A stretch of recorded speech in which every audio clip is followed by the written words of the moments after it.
ভাই যাবেন একটু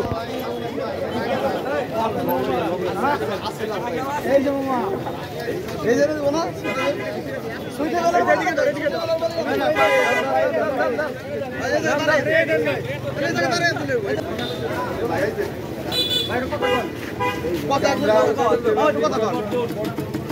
আমরা উপজেলা নির্বাচন বর্জন করছি, আমরা ভোট দিতে যাব না, ঠিক আছে?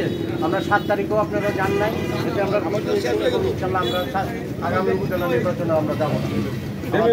আমাদের দেশনায়ক তারেক রহমান তিনি সালাম জানাইছেন যে এই নির্বাচন বর্জন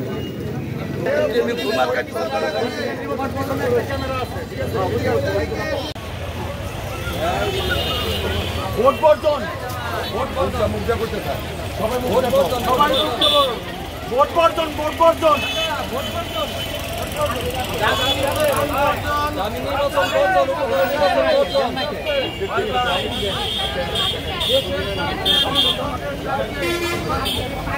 জাতীয় নির্বাচন আপনারা দেখছেন বিএনপি সহ মানিকগঞ্জ জেলায় আপা ভোট বর্জন করতে বলছে, আপনারা ভোট বর্জন করছেন।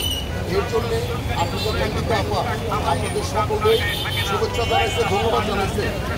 আগামী 29 তারিখ তারিখে মানিকগঞ্জের পৌরসভা এই উপজেলা নির্বাচন, এই নির্বাচনে ভোট দিলে আপনাদের দাবি হবে না, দ্রব্যমূল্যের দাম কমবে না। এই জালিম সরকার যেভাবে কাজ করতেছে তাতে জনগণের নিরবিপ্লব ছাড়া, যেমন 7 তারিখে আপনারা নিরবিপ্লব ঘটাইছেন। আফরোজা খান আপার উদাত্ত আহ্বান যে আপনারা এইবারও 29 তারিখের নির্বাচনে আপনারা ভোট দিবেন না, ভোট দিয়ে তো লাভ নাই। যাগো ভোট দিবেন তাগো বাড়ি হইব, গাড়ি হইব, এসি হইব, কিন্তু আমার মুখে একবেলা ভাত তিন তারা দিয়ে দেবো না। আমাকে কোনো লাভ নেই। অন্যান্য কিছু দেখবেন ভোটার গোদাম আছে, আপনি ভোট দিবেন একটা ভোট এই নির্বাচন উপজেলা নির্বাচন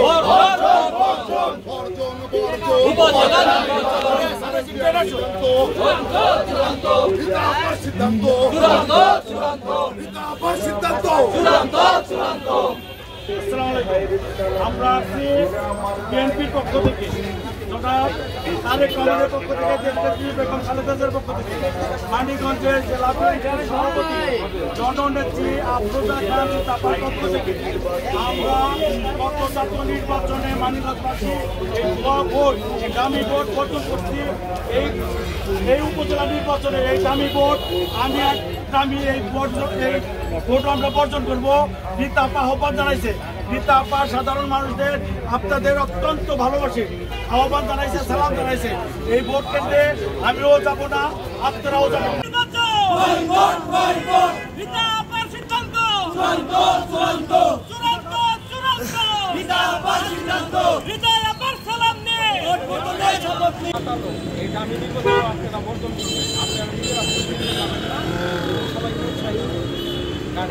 জনগণই কিন্তু নির্বাচনে বিএনপি ভোট বর্জন করছে, আপনারা ভোট বর্জন করবেন, কেউ যাবেন না জাতীয় নির্বাচনের মতো, ঠিক আছে?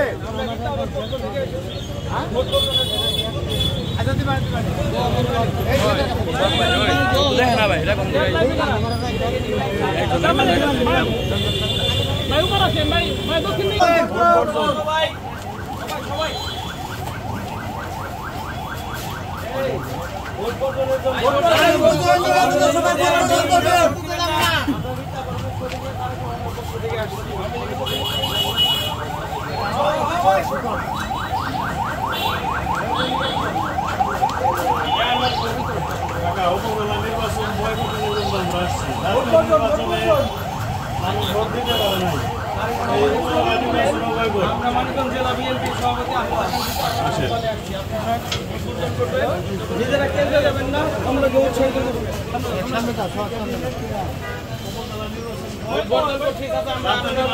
নাই, আমার উপজেলা নির্বাচন কিসের?